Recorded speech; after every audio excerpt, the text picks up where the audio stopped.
라면으로 불가리아의 입맛을 사로잡다. 박종태. 1990년 출장으로 방문한 불가리아. 당시 불가리아는 사회체제 변화로 심각한 경제난을 겪고 있었습니다. 길거리에 있는 상점의 가게들이 전부 그 물건들이 아주 텅텅 비어 있고, 그 당시에 생필품이 이제 워낙 이제 구하기 힘들다 보니까 이런 것들을 보고 사업을 할 생각을 갖게 됐죠. 그 후 생필품 유통을 시작. 라면을 주력 상품으로 선정한 그. 하지만 불가리아인들에게 라면은 너무 낯선 음식이었습니다. 라면 면발 자체가 꼬불꼬불하니까 이게 무슨 뭐 벌레 같다고 이렇게 반응들이 나오더라고요. 현지인들이 가장 좋아하는 맛들을 저희가 이제 연구조사를 해가지고 그 맛 개발을 해나갔죠. 아주 맛있다고 얘기를 하더라고요. 그렇게 노력한 결과 그는 불가리아 라면 시장을 장악한 라면 왕이 되었습니다. 생각을 실제로 행동에 옮기고 도전에 옮길 때 그 목표를 향해서 조금 더 한 발자씩 나가는 경우가 된다고 생각을 하거든요. 또 앞으로 추진하고자 하는 그 모든 것들을 도전해 나가는 그런 삶을 계속 살아갈 겁니다. 불가리아의 라면 왕 박종태 씨를 소개합니다. 아이고, 어서 오세요. 반갑습니다. 네. 이야, 불가리아 하면은 정말 먼 곳 아닙니까? 여기서 비행기로 뭐 가본 적이 있어야지 몇 시간이나 걸리나요? 불가리아? 집에 직항은 없고요. 네. 한번 이제 거쳐가지고 오게 되는데, 예. 비행 시간만 한 13시간 정도 됩니다. 비행 시간만. 네. 진짜 멀긴 머네요. 네, 그렇습니다. 우리에게는 참 낯설고 잘 알지 못하면서도 또 그러다 보니까 문화도 다르고 먹는 그 음식도 많이 다를 텐데요. 근데 어떻게 그 불가리아에 라면을 판매하실 생각을 했습니까? 첫 번째 이유는 제가 네. 어릴 때부터 라면을 굉장히 좋아했고요. 그렇고요. 뭐 그때만 하더라도 라면 자체가 상당히 비싼 음식이었는데, 예. 예를 들어서 이제 시험을 잘 보면은 상으로 어머니께서 이제 그 라면을 라면 끓여주시고는 했습니다. 네. 그 정도였어요. 그 정도로 이제 라면을 좋아했고요. 뭐 두 번째 이유는 조금 더 중요한 이유인데, 네. 조금 이따 제가 그게 말씀드리도록 오늘 하겠습니다. 또 강연의 얘기가 되겠습니다. 오늘 강연 주제가 도전의 참맛입니다. 도전의 참맛. 라면 맛보다도 저 맛이 더 좋을 것 같긴 해요. 그렇죠? 네. 자, 그러면 오늘 강연 도전의 참맛 박수로 청해서 같이 들어보겠습니다. 부탁드립니다.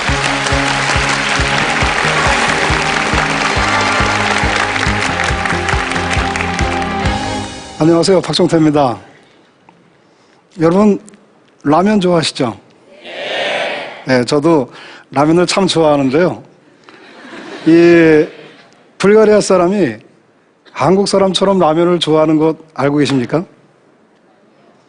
제가 24년 전에 라면을 가지고 불가리아에 이제 사업을 하러 들어갔는데, 그때만 해도 이제 불가리아는 라면이 전혀 없었고요. 그리고 그 라면을 끓여서 한번 이렇게 먹어보면은 면발이 꼬불꼬불하니까, 처음 보는 이제 면발이니까 무슨 벌레 같다고 이러던 그런 나라였습니다. 자, 그런 나라 불가리아가 한국의 라면을 그렇게 맛있게 먹기까지 제 지난 이야기를 들려드리도록 하겠습니다.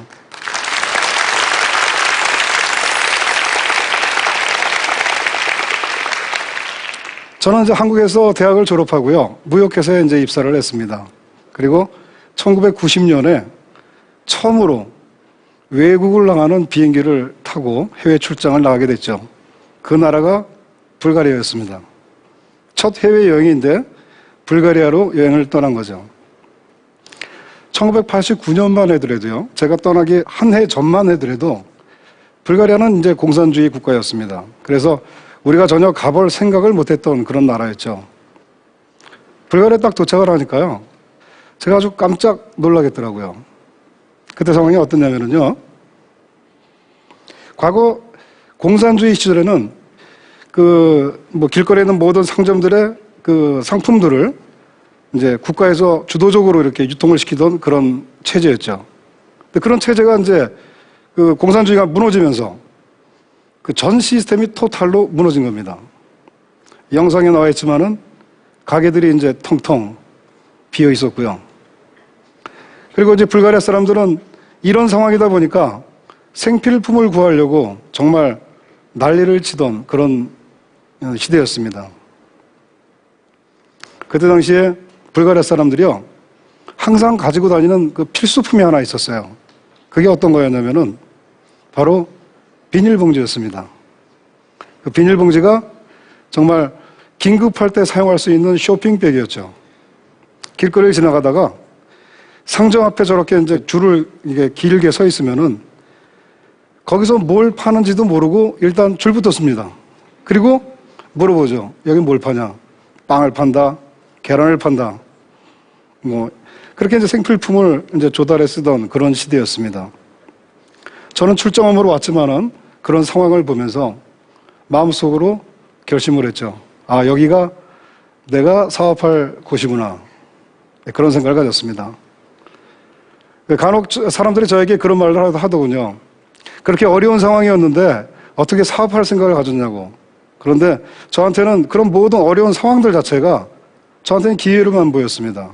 그래서 출장 업무를 마치고 한국에 돌아가서 바로 그 회사에다가 사표를 제출을 하고 불가리아를 들어왔습니다. 그리고 사업을 시작했죠.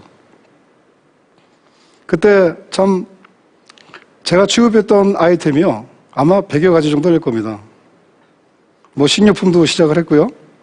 애들 장난감, 유아용품, 문구, 운동화, 뭐 그리고 뭐 생활 가전들, 또 뭐 TV, 냉장고 이런 것까지 정말 오만 잡동 사진을 다 한 것 같아요.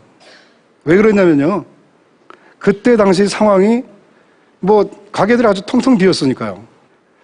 자, 그때 제가 이제 여러 가지 아이템을 취급하고 있었지만은 시간 지나면서 이제 아이템들이 조금씩 정리가 되고 이제 집중하는 아이템들이 생겨났는데, 라면은 제가 불가리아 가자마자 처음부터 시작했던 아이템 중에 하나였습니다.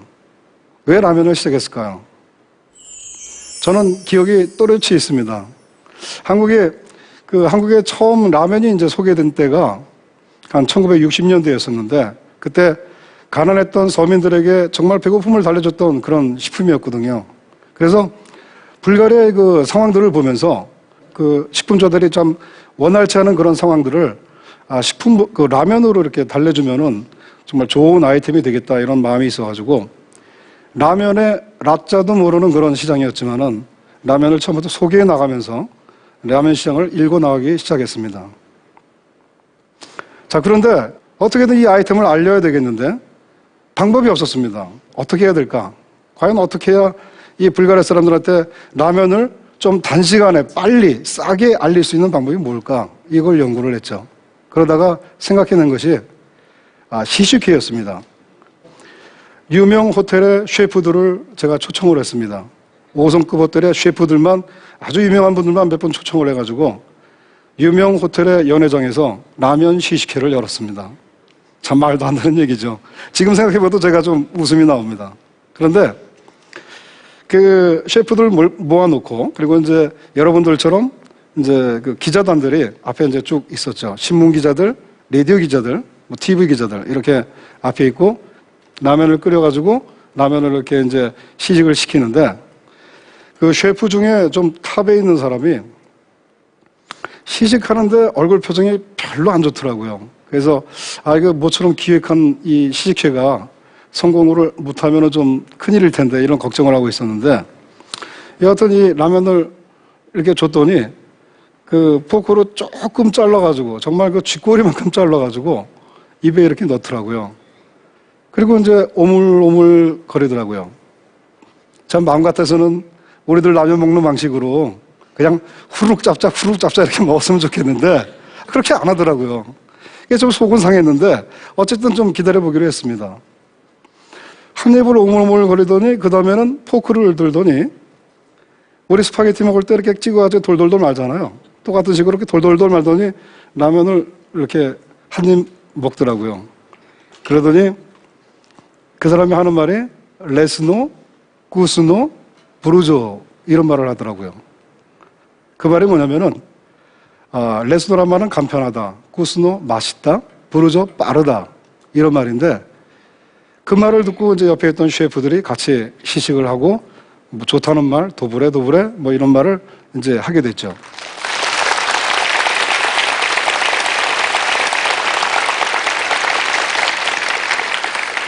그렇게 이제 라면을 이제 일궈 나가기 시작했어요. 신문 기사가 났죠. 스크랩을 했습니다. 스크랩하고 라면을 들고 마트마다 이제 다니면서 영업을 하기 시작했습니다. 그랬더니 한 마트 한 마트씩 라면을 접수하기 시작했고 조금씩 팔려가기 시작했습니다. 그리고 이제 시장을 말 일고 나가는 과정 중에 한 3년 정도 지났을까요? 저한테 그 사업하는 분들, 많은 분들이 겪는 그 위기가 찾아옵니다. 저는 한국에서 조직 생활을 많이 못 해봤기 때문에 어떤 그 사람 관리랄지 조직 관리랄지 이런 거를 경험하지 별로 못하고 그리고 이제 바로 시작을 했는데 그런 과정 중에 제 그 직원들한테 저는 참 많은 어려움을 당했습니다. 어느 날 직원이 저희 거래처에 가서 외상거래처에 가서 외상 대금을 수금을 해가지고 공금을 횡령한다든지 또 창고에서 물건을 훔쳐간다든지 여러 사례들이 발견이 되면서 차츰차츰 저는 기력이 쇠해지고 어떤 싸울 의욕이 자꾸 상실돼가는 과정이 있었습니다. 그런 와중에 저희 회사에 영어를 잘하는 이제 회계사가 필요해가지고 회계사를 고용을 하게 됐는데요. 한 2, 3일 후에 보니까 책상 밑에 위스키병이 굴러다니는 겁니다. 바로 회사의 가장 중요한 회계사 자리를 알코올 중독자한테 자리를 줬던 거죠. 예. 어느 날 술 먹고 사무실에 들어와서 제 머리에 이렇게 권총도 대고 협박도 하고 자, 이런 과정들을 겪으면서 도저히 이런 상태로 내가 아무리 비즈니스가 좋지만 이런 상태로 내가 불가리아에서 더 이상 사업을 못하겠다. 접어야 되겠다. 도저히 사업을 못하겠다는 마음을 먹고 있는 때에 마침 한국에서 라면 컨테이너가 도착을 했어요. 그 겨울비가 보슬보슬 내리던 그런 때였는데 마음이 너무 괴로우니까 생각이 많으니까 단순 노동으로 이 어떤 스트레스들을 좀 날려버리고 싶은 그런 생각이 들더라고요. 그래서 라면 컨테이너를 혼자 하역하려고 마음을 먹었습니다. 그래서 차를 몰고 창고로 왔습니다. 그리고 자동차 라이트를 켜고 그걸 조명 삼아서 이제 다섯 카튼씩 이렇게 날랐습니다. 약 1,500분을 왔다 갔다 한 거죠. 9시부터 시작한 그 하역 작업이 거의 새벽 4시가 돼서 끝났습니다. 아무 생각 없이 그런 단순 노동만 반복을 했는데 하역 작업이 거의 끝날 때쯤 마음에 그런 생각이 들더라고요. 다시 해야 되겠다. 내가 여기서 무너지면 안 되겠다. 이런 생각이 들더라고요.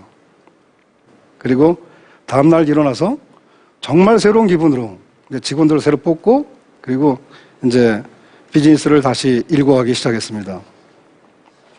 그래서 지금 이제 현재는 불가리아에 보면은 그 식품 파는 매장에 전체적으로 한 90% 정도의 저희 물건이 다 유통이 되고 있고요. 그리고 한 세계, 유럽을 비롯해서 세계 한 20개국 정도의 그 수출을 하고 있습니다. 그리고, 네.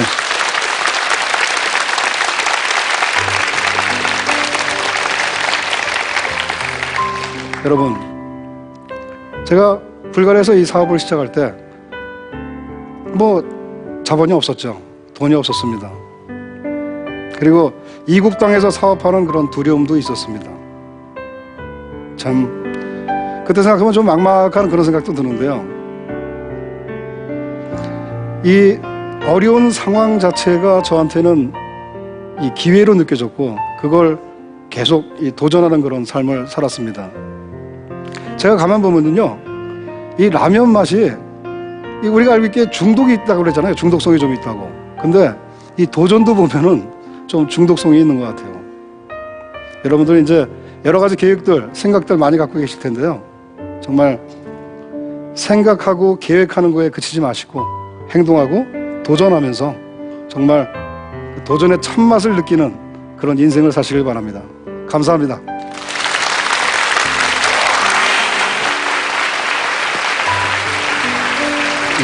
잘 들었습니다. 네. 그 불가리아 사람들은 그 라면이 종류가 여러 가지가 있는데 어떤 맛 라면을 그렇게 좋아하시나요? 네, 그 한국 사람처럼 무슨 매운맛은 좋아하지 않고요. 네. 가장 좋아하는 맛이 이제 닭고기 국물로 아. 네, 그런 한국 사람 입맛은 조금 약간 밍밍합니다. 아, 네. 그걸 제일 좋아하네요. 네, 그렇습니다. 네. 네. 다 알아보시겠어요? 근데 불가리아에서는 이제 웬만한 데 가면은 워낙 유명하셔서.